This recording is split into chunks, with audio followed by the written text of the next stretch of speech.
Hello and welcome. You're watching Money Time with Money9. I'm Shrestha Tiwari. Let's take a look at the big stories of the day.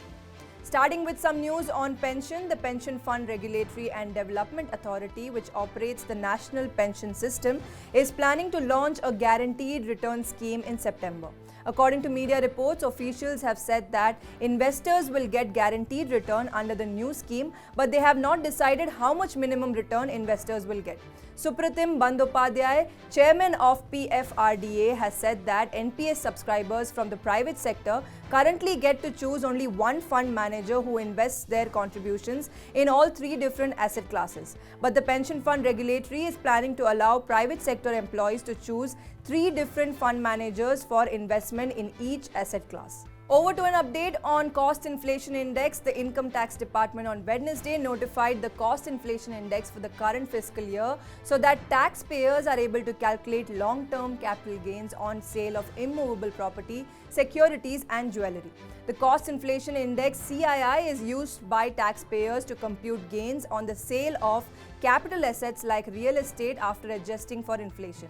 The Cost Inflation Index will help taxpayers to compute long-term capital gains tax, enabling them to remit advance tax on time.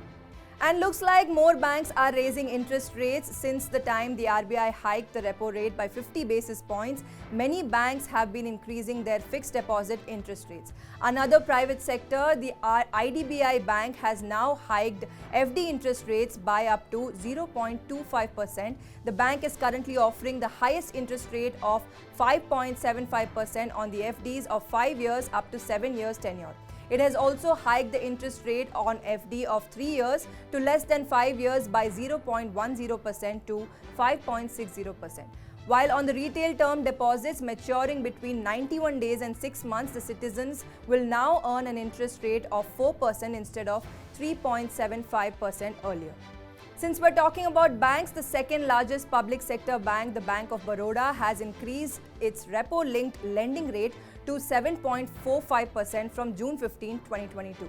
As a result, home loans, auto loans, personal loans sanctioned by the public lender will become even more costlier now.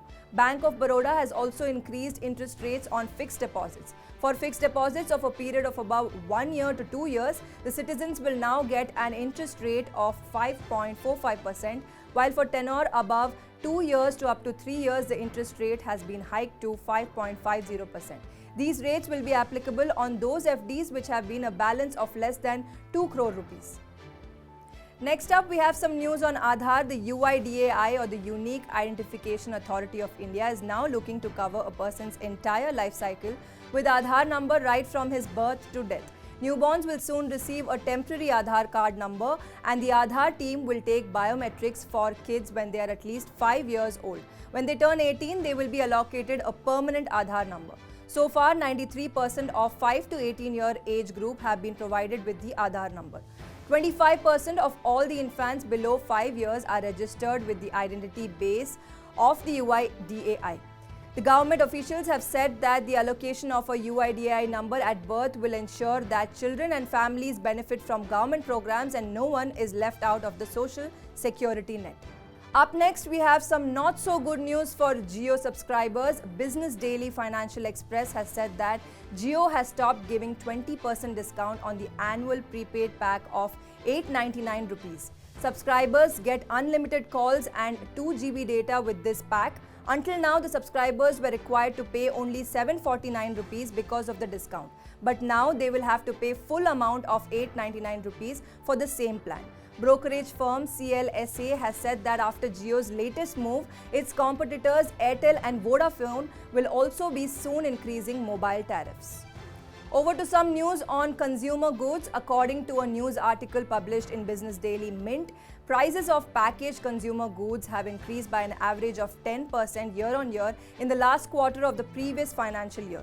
Plus, the FMCG have also reduced size of the packaged consumer goods by an average of 15% in the same period. According to the article, because of rising prices, the buying behavior of consumers have also changed. They have bought more of small size packs of branded players. For larger packs, they have bought local brands. Next up, on a surprising news on work from home, according to a survey by a research institute, more than 76% of workers interviewed in India have said that they would resign from their job if their employees force them to come to office premises every day. Reportedly, they have said that work from home has not affected their work efficiency and they have continued to collaborate with their teams perfectly even while working remotely. Even globally, most workers between 25 to 34 years of age have said that they are likely to look for a new job if employers insist on going into the workplace every day. And the last news on the block, digital payment company PhonePe is considering to bring its IPO. Investment banking sources have said that PhonePe can become profitable by 2023. Currently, PhonePe enjoys a 47% market share in the UPI space on the basis of monthly transactions. The digital payment company also announced that users will soon be able to invest in gold via the SIP route using UPI on its platform. Users will be able to invest in high-purity 24-karat gold of a specified amount every month. The company has also applied for a mutual fund license and a non-banking financial company license. And that's all on today's Money Time. This is me, Sresha Tiwari, signing off. Stay tuned to Money9 for all your personal finance updates.